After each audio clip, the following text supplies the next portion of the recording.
العالمين والصلاة والسلام على أشرف الأنبياء والمرسلين سيدنا ومولانا محمد وعلى آله وصحبه أجمعين أما بعد فقال المستمعين وزمرة المؤمنين رحمهم الله Bapak beserta salah subuh berjamaah yang dirahmati Allah Subhanahu wa Ta'ala,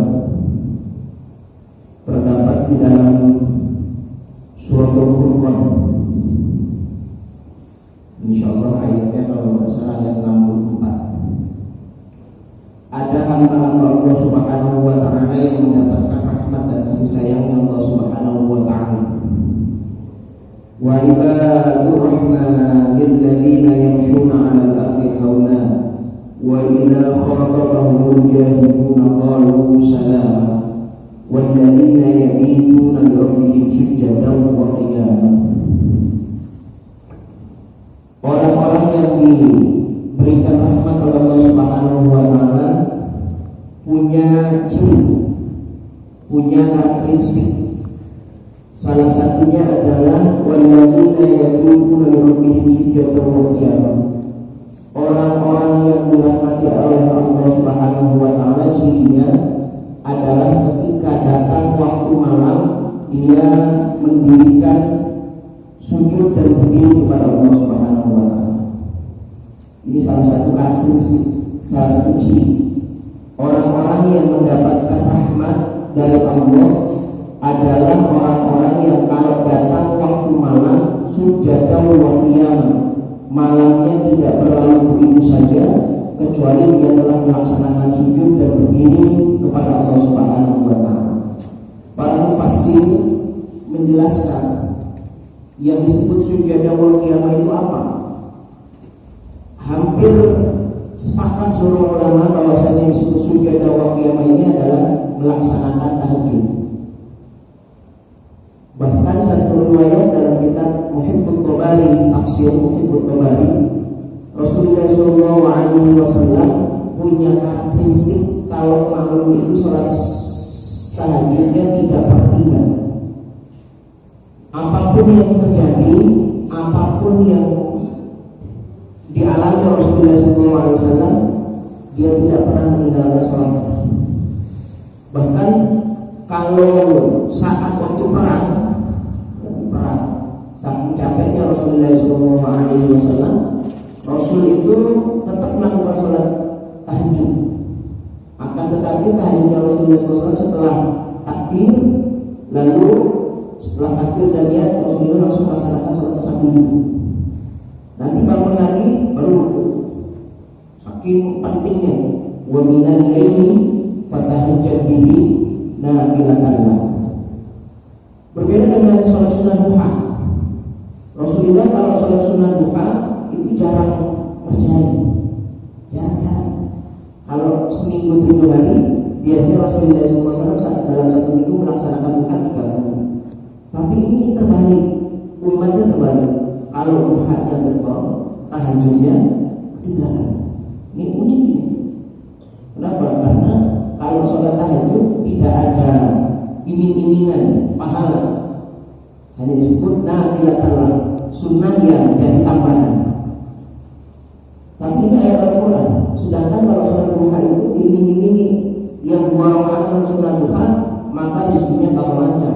Pokok sholat duha nyerang karena urusannya duit. Ya. Oleh karenanya kita akan memotret bagaimana malam-malamnya Rasulullah SAW. Bagaimana Rasulullah SAW menjalankan malamnya. Karena kita kan umat Nabi Muhammad. Aib menurut saya kalau kita nggak tahu bagaimana Rasulullah SAW melaksanakan malamnya, melewati malam-malamnya. Bahkan dalam sebuah syair dalam kitab Ta'limul Ta'lim, alaysa minal usrani anna layaliya tamurru ila nafsin wa tuhsatinal. Apakah kamu tidak merasa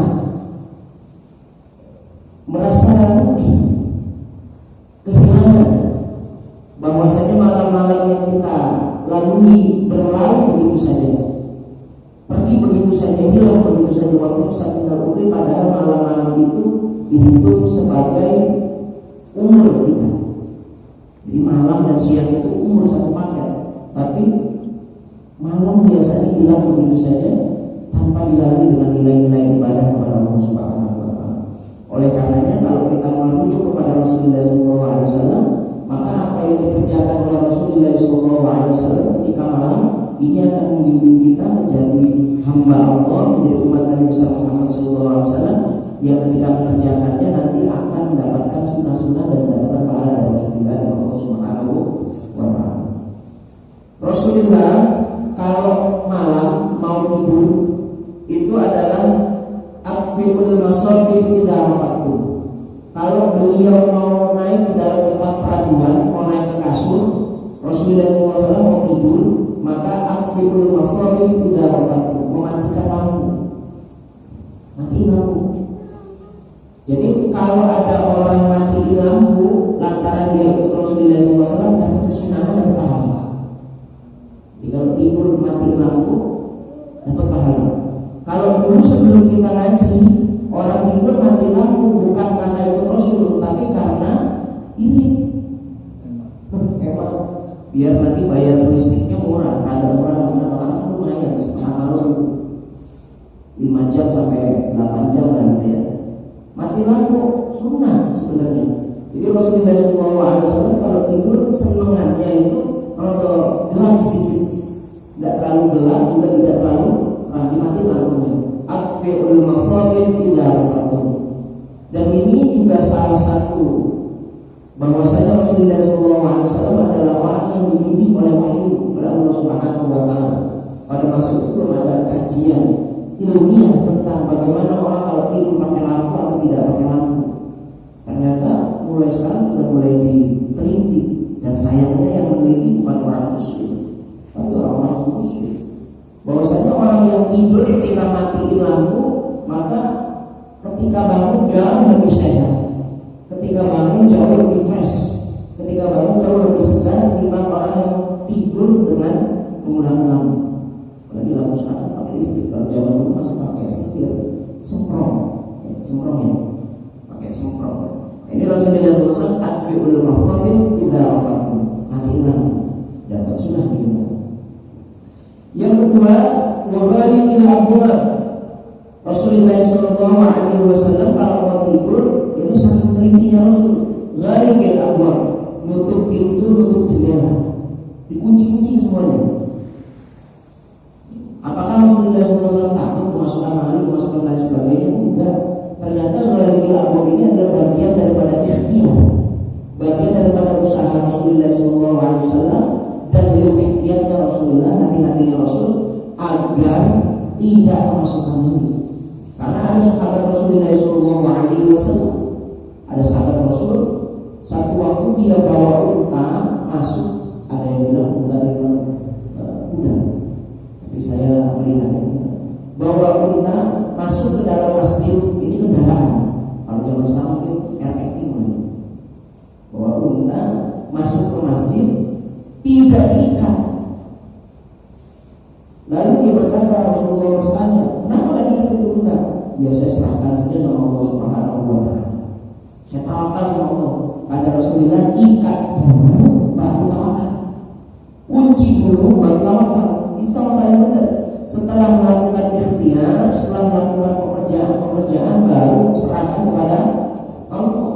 Bukan menyerahkan kepada Allah sebelum kita mengerjakan sesuatu. Jadi udah beres semuanya baru tawakalkan kepada Allah.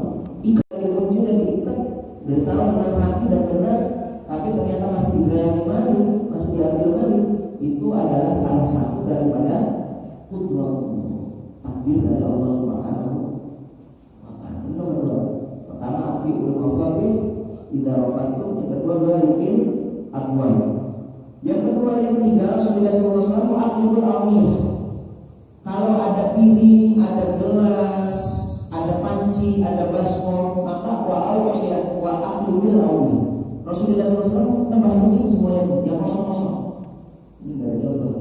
Misalkan ini gelas kosong ya. Ketika malam tiba mau tidur, itu balik ke Rasulullah. piring kebalikin gitu. Jadi jangan sampai terbuka. Ditanya ya Rasulullah, kenapa piring-piring dan gelas-gelas itu terbalikin kayak begitu? Lalu Rasulullah SAW menjawab bahwasanya dalam waktu malam banyak penyakit dan bala yang turun, dan biasanya masuknya ke tempat-tempat makanan.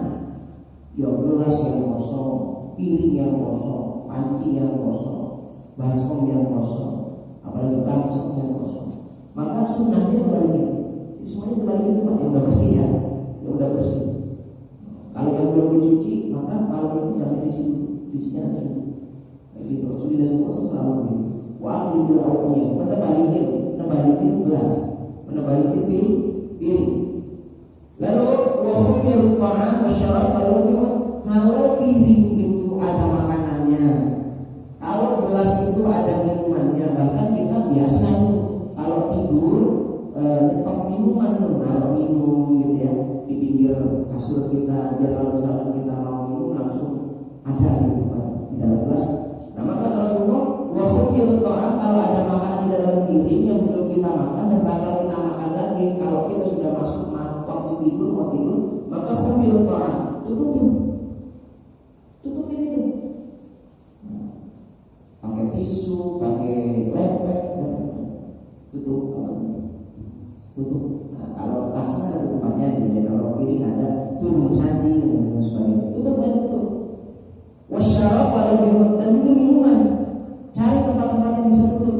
Kalau misalkan nggak bisa ditutup atau kita nggak sama sekali punya tutupan, ada piring, ada gelas, ada isi airnya. Kok kita nggak menemukan tempat untuk tutupnya? Maka kata Rasulullah, wasyarab walau tutup walaupun dengan sebatang kayu. Misalkan itu gelas, ini gelasnya ada airnya, saking nggak punya tempat untuk tutup, maka taruh aja kayu di atas atau pulpen di atas. Ini syarat ini, bahasa syarat itu, syarat untuk taruh sedikit gitu. Maka ketika ditutup seperti itu, walau dengan kayu sedikit, sebatang kayu, itu sudah termasuk mendapatkan pahala sunnah untuk makanan dan minuman yang dianjurkan oleh Rasulullah SAW. Jadi sebelum tidur coba ya, persiapan tidur. Pertama tadi mati lampu. Yang kedua gali ke awal, nutup jendela, pintu, dikunci semuanya. Terus wa'idun awalnya apa? Nebalikin piring, nebalikin gelas, nebalikin panci. Lalu wahum yaruqan wasyarab walau nutupin tempat-tempat makanan yang ada isinya, yang ada minumannya. Ini Rasulullah SAW. Lalu apa? Rasulullah SAW kalau mau tidur, naik ke tempat tidur, sebelum ke tempat tidur itu digibas. Kalau kata kita jangan dibersihin dulu tuh. Makanya orang tua dulu kita di tempat tidur pasti ada sapu ini. Orang tua kita ini bukan orang bodoh sebenarnya. Orang-orang tua zaman dahulu, orang-orang tua kita itu bukan orang bodoh, bukan orang tolol.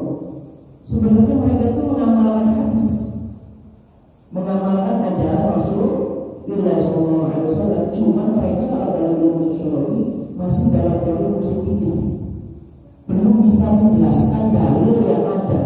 Cuma dia diajarkan sama gurunya, Bu, Pak, kalau kamu mau tidur sebutkan dulu berjalan. Akhirnya dia dalam Al-Qurannya.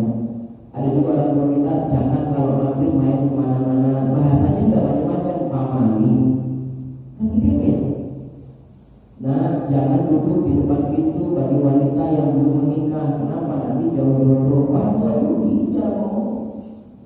Tapi ternyata di balik itu adalah ada isi kandungan hadis yang belum bisa dia lafalkan, tapi sejatinya dia sedang menjabarkan isi lafalkan hadis. Berarti waktu itu kita pikir, kalau orang sekarang kan enggak nanya dalilnya mana? Kita hanya dalil. Udah dikasih tahu dalilnya, soalnya apa kata? Soalnya ketika sudah begitu soal dikerjain apa enggak? Kan ada yang belum sadar. Soalnya apa? Kalau ada dalil dari Rasulullah SAW, kalau coba pinter banget orang sekarang dikasih dalil terus ditunjukin dalil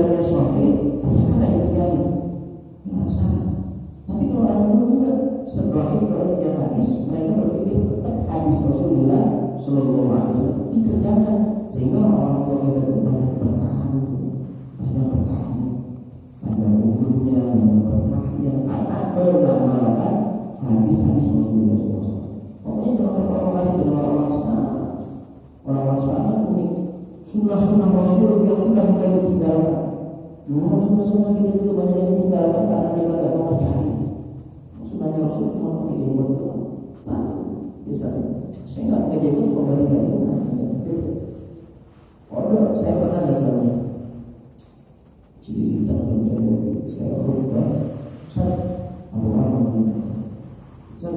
Kalau Ustaz nggak pakai jenggot itu sholat nggak sah. Saya bilang kalau gitu kambing aja jadi imam, kambing aja jenggot. Saya kan nggak ada itu begitu. Ini orang baca hadis itu ya sunnah, tapi nggak semuanya harus kayak begitu. Nah, Rasulullah SAW kalau mau tidur dikut-kutin dulu tuh, dikut-kutin. Ini sesuai hadis Rasulullah SAW dari Abu Hurairah. Idza awa ahadukum ila firash falyanfaqu firasha bidakhili idarihi fa innahu la yadri ma khafa. Kalau Rasulullah mau naik ke tempat tidur, mau naik ke ranjangnya, maka dikut-kutin dulu dengan sarung bagian dalam. Jadi ada sarung di bagian dalam diikuti. Itu betul-betul. Kenapa? Karena kita tidak tahu ada apa di tempat tidur tersebut. Ada di tempat tidur itu ada apa? Betul-betul Rasulullah. Kalau ibu kita, nenek kita, mak kita kan pakainya sapu lidi dikebutin. Ternyata hadis ini Pak masuk dalam level teliti. Ada orang barat teliti. Rasulullah mau kayak begitu. Kalau mau tidur, bilang betul tidur ada apa? Begitu. Ternyata di kasur itu ada sejenis serangga tunggal yang nggak mati walaupun pakai disinfektan. Unik ini Bang, pakai disinfektan nggak mati gitu. Tapi cara matiinnya harus dikebut. Cara matiinnya dikebut. Masa tapi dikebut ya? Diomongkan dikebut gitu. Baru mati kalau dikebut. Tapi kalau pakai disinfektan disemprot pakai baygon, pakai Fave dan lain sebagainya itu nggak mati. Unik ini. Makanya wama yantiqu anil hawa in huwa illa wahyuha. Rasulullah SAW tidak berbicara, tidak berlaku, tidak bertindak, tidak berperilaku kecuali tindak lakunya ini, perilakunya ini, pembicaranya ini dituntut wahyu. Kalau bukan wahyu nggak mungkin itu. Kenapa? Zaman ini belum ada penelitian. Ketika tunggal ada sejenis serangga yang hanya mati kalau dikebut-kebut saja, bukan dipakai disinfektan, pakai baygon dan sebagainya. Ini Rasulullah SAW. Nah, lalu Rasulullah SAW sebelum tidur biasanya berwudu dulu. Nah, ini caranya. Ini sunnahnya Pak. Sunnah Rasulullah SAW. Tadi juga kebut itu sunnah ya. Kalau kita kebut dapat pahala. Cuma kebut tempat tidur dapat pahala. Gampang sunnah. Nah, ini juga wudu. Rasulullah kalau mau tidur dalam keadaan suci, berarti dalam keadaan berwudu. Idza ataita maj'aka faqawadda wudu'aka bis-shalah. Andai kata Rasulullah SAW mau tidur, maka Rasulullah mengambil wudunya seperti ketika mau sholat. Cuma ini ingat-ingat ya, kalau wudu mau sholat dengan wudu bab tidur, wudu bab sholat dengan wudu bab tidur itu berbeda. Kan kita masih punya begini, belum sampai dengan yang dua. Sekarang ada itu kalau mau naik tempat tidur Pak, ada istighfar. Kalau kita bermadzhabkan Imam Syafi'i, maka pasti menyentuh istri. Batalan kita. Jangan ketika kita habis wudu lalu menyentuh istri dalam rangka mau tidur, ketempel sama istri. Batalan, wudu lagi. Kalau naik lagi ke tempat tidur, sentuh lagi batal lagi. Kamar tidurnya lalu. Jadi bab wudu dengan bab sholat, bab wudu ketika tidur itu berbeda. Ketika lalu dia naik ke dalam ranjang lalu bersentuh sama istrinya atau bersentuhan dengan istrinya dengan sengaja atau tidak sengaja, udah biarin aja. Yang penting kita mengawali tidur kita dengan wudu. Jangan betul-betul wudu. Katanya nah sudah habis ngaji dari wudu. Kalau mau tidur wudu, kalau nggak wudu lagi ya tetap jadi tidur. Bahaya ya. Jadi Rasulullah SAW kalau dia dalam posisi belum tidur maka melakukan wudu. Kenapa? Man bata qahiran bata fi syi'atil malak. Siapa orang yang tidur dalam kondisi suci maka dia dalam penjagaan malaikatnya Allah Subhanahu wa taala. Syiar itu adalah baju dalam. Ini baju luarnya. Kalau syiar itu dalam di sini maksudnya. Kalimat syiar itu baju dalam. Jadi malaikat itu kalau ada orang yang wudu dalam kondisi wudu mau tidur masuk ke dalam baju dalamnya. Syiar namanya. Kalau yang luar namanya bisa itu baju luar, syiar itu baju dalam. Malaikat itu masuk ke dalam baju kita lalu dia senantiasa berdoa. Berdoanya kepada Allahumma fir li 'abdika fulan fa innahu bata qahiran. Ya Allah ampuni hamba si ini. Fulan itu maksudnya si ini. Kenapa? Li'annahu fa innahu bata qahiran, karena dia tidur dalam kondisi suci. Dari mulai tidur sampai bangun didoain malaikat. Allahumma fir li 'abdika fulan fa innahu bata qahiran. Masyaallah. Orang yang dapat doanya malaikat satu kali aja maka dia dalam posisi mendapatkan naungan rahmat Allah Subhanahu wa taala, pasti dia akan dosanya Allah Subhanahu wa taala dan pasti masuk surga. Ini dari mulai dia tidur sampai dia bangun. Masya Allah. Lalu Rasulullah SAW membaca zikir dan berdoa. Ini cara anak kecil nih Pak. Mulai sekarang nih, mulai pagi ini. Kalau mau tidur dia kayak anak kecil. Kalau anak kecil mau tidur, Bismika Allahumma ahya wa bismika amutna. Ini bangun yang tua. Kalau sampai hari ini masa Allahumma Bismika Allahumma ahya wa bismika. Jangan itu. Zikir dulu. Kata Rasulullah man taja'a majja'ala yadhkurullah fihi kanat 'alaihi tirah. Kalau ada orang mau tidur kata melakukan zikir, kata melakukan doa, maka kata Rasulullah fa'alaihi tirah. Sama kayak halnya dia sama kotoran-kotoran kering itu sama. Jadi kotoran otak kering sama orang yang mau tidur kata pakai baca doa atau pakai zikir, maka sama. Masya Allah. Apa yang dibaca oleh Rasulullah SAW? Apa yang dibaca? Yang pertama, Rasulullah baca surah Al-Ikhlas. Qul huwallahu ahad 3 kali. Baca 3 kali itu. Qul huwallahu ahad, Allahu samad 3 kali. Lalu setelah baca surah Al-Ikhlas, baca surah Al-Falaq. Atau Rasulullah memakainya kalimatnya mu'awwidhatain. Falaq dan An-Nas, 2 surat penjagaan. Kalau Al-Falaq menjaga dari hal-hal yang gaib, kalau An-Nas dari hal-hal yang nyata. 3 kali. Qul 3 kali, Al-Falaq 3 kali, An-Nas 3 kali. Enteng ya Pak ya? Lalu Rasulullah SAW baca ayat kursi. Allahu la ilaha illa huwal hayyul qayyum, sampai habis itu baca kursi sekali. Lalu baca 2 ayat terakhir surat Al-Baqarah. Berarti amanah Rasul ya. Amanah Rasul. Atau mulai dari lillahi ma fis samawati itu 2. Lillahi ma fis samawati wa fil ardi terus. 2 ayat terakhir dari surat Al-Baqarah. Lalu Rasulullah baca subhanallah 33 kali. Alhamdulillah 33 kali. Lalu Allahu Akbar 33 kali. La ilaha illallah 33 kali. Lalu tutup dengan baca doa bismika Allahumma ahya wa bismika wa.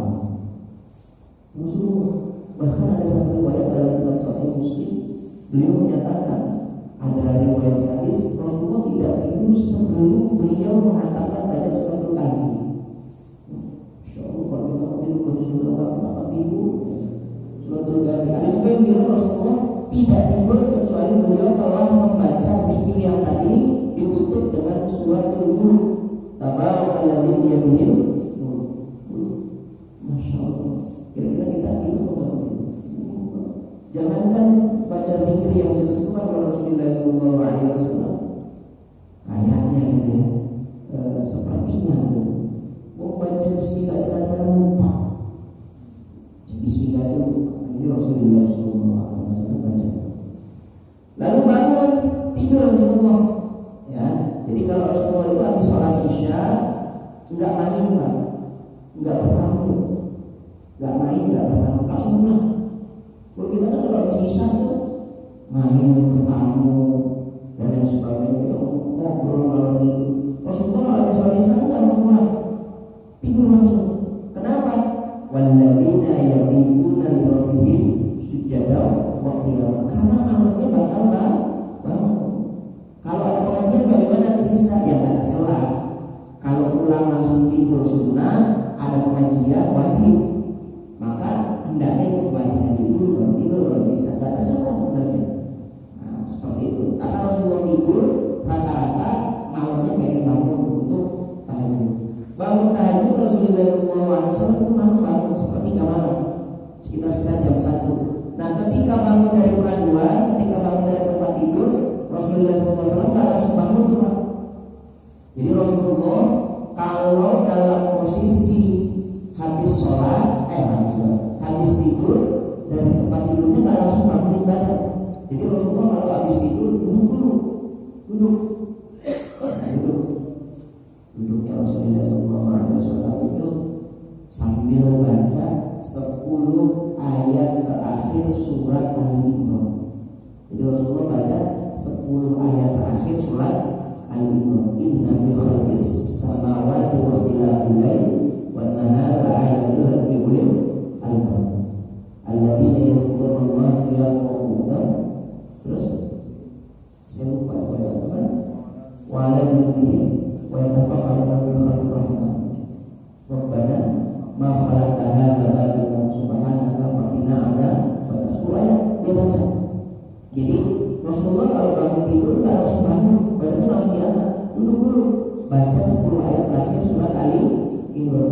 Kalau nggak bisa, ganti subhanallah, subhanallah, subhanallah, subhanallah, subhanallah, ganti subhanallah, subhanallah, subhanallah, subhanallah, subhanallah, sampai Rasulullah SAW ketika diganti subhanallahnya, maka dalam posisi itu pun Rasulullah SAW baca doa seperti yang kita ajarkan bismillah, alhamdulillahilladzi ahyana ba'dama amatana wa ilaihin nusyur. Ini Rasulullah SAW sampai kayak begitu baca doa. Kenapa? Karena ternyata banyak dari sahabat kita, dari teman-teman kita yang malamnya masih ngobrol sama kita, yang malamnya masih diskusi, masih main, masih ngomong, masih main dan lain sebagainya. Ada berita, si fulan wafat, jatuh di kamar mandi. Kenapa? Karena ketika bangunnya itu tidak sesuai dengan anjuran Rasul. Dia langsung bangun, darah yang ada di kepala sama badan itu belum connect, belum nyambung, langsung jalan, tiba-tiba jatuh di tempat tidur. Jatuh di tempat tidur berbeda dengan jatuh di jalanan. Jatuh di tempat tidur berbeda dengan jatuh ketika kita dalam kondisi berbeda dari tempat tidur. Karena persentase orang mati di tempat di WC atau di kamar mandi itu lebih banyak ketimbang orang yang mati di jalanan. Sangat luar biasa, ada penelitian seperti itu. Dulu zaman saya masih kuliah, hampir gini-gini pernah duduk di bangku kuliah, itu ada penelitian. Orang yang kalau jatuh di tempat yang disebut kamar mandi, itu persentase kematian itu 98%. Sedangkan kalau mati di jalanan, asal tidak melindas dan kepalanya nggak kena, makanya helm begitu ya, ada helm gitu. Asal nggak kena kepala, maka persentase kesembuhan dan wafatnya hanya 60%. Berarti kan lebih tinggi orang yang mati di kamar mandi. Nah itu banyak itu orang yang jatuh di kamar mandi tiba-tiba diumumkan wafat. Padahal malamnya masih ya, dulu teman kita pandang, ya pandang, masya Allah luar biasa. Malamnya masih ngaji, malamnya masih kumpul sama kita, tiba-tiba pandang wafat, jatuh ke kamar mandi, masya Allah luar biasa. Nah ini Rasulullah SAW ngajarin kalau bangun dari tidur baca dulu 10 ayat terakhir surat Ali Imran. Lalu Rasulullah SAW berbersih, wudu, siwak, mandi dan sebagainya. Jangan sampai kita mau sholat nggak mandi, nggak siwakan, nggak bebersih. Bebersih Rasulullah SAW baru sholat. Nah, sifat sholat sunnahnya Rasulullah SAW, ingat-ingat nih, wabil khusus imam. Nih, wabil khusus imam. Rasulullah kalau sholat berjamaah tidak memanjangkan ayatnya. Karena ada hadis riwayat Bukhari, idza amma ahadukum falyukhaffif. Kalau kamu ngimamin jadi imam, amma itu jadi imam. Idza amma ahadukum, kalau kalian jadi imam bagi seseorang, falyukhaffif, ringanin. Bukan berarti orang yang nggak baca ayat panjang itu nggak oke hafalannya. Banyak yang oke. Nah, itu biar gini-gini saya juga 10 juz berapa. Tapi nggak pernah baca surat Al-Baqarah saya. Tapi bacanya gitu, yang mulia. Kenapa? Karena ada hadis itu. Idza amma ahadukum falyukhaffif. Kalau kalian jadi imam bagi seseorang, falyukhaffif, ringanin. Kenapa? Ada orang tua yang asal murah. Ada orang yang mohon maaf ya. Ada orang yang mohon maaf sudah punya aturan bisnis. Dia mau perjanjian bisnis sama seseorang yang nilainya miliaran misalnya. Kita bacanya Al-Baqarah, keburu ditinggal, keburu bubar. Nah, ini hati-hati nih.